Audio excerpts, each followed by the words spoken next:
Sans doute, c'est encore aujourd'hui un majestueux et sublime édifice que l'église de Notre-Dame de Paris.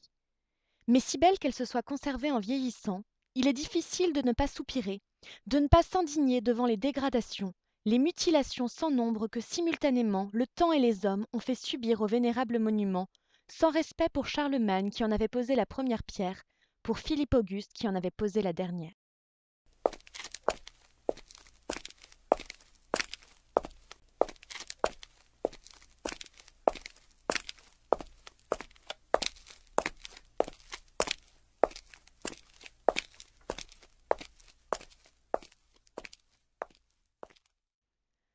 Aller aux Champs-Élysées me fut insupportable.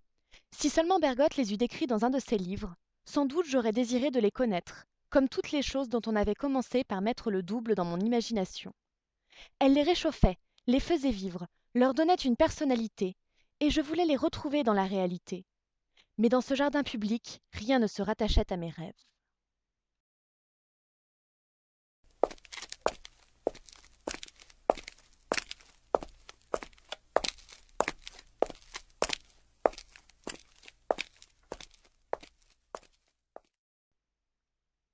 La place de la Trinité était presque déserte, sous un éclatant soleil de juillet. Une chaleur pesante écrasait Paris, comme si l'air de là-haut, alourdi, brûlé, était retombé sur la ville, de l'air épais et cuisant qui faisait mal dans la poitrine. Les chutes d'eau devant l'église tombaient mollement. Elles semblaient fatiguées de couler, lasses et molles aussi. Et le liquide du bassin où flottaient des feuilles et des bouts de papier avait l'air un peu verdâtre, épais et glauque.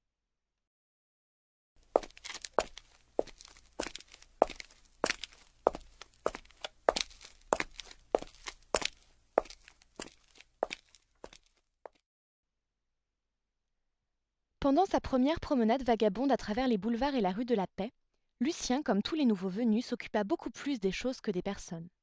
À Paris, les masses s'emparent tout d'abord de l'attention. Le luxe des boutiques, la hauteur des maisons, l'affluence des voitures, les constantes oppositions que présentent un extrême luxe et une extrême misère saisissent avant tout. Surpris de cette foule à laquelle il était étranger, cet homme d'imagination éprouva comme une immense diminution de lui-même.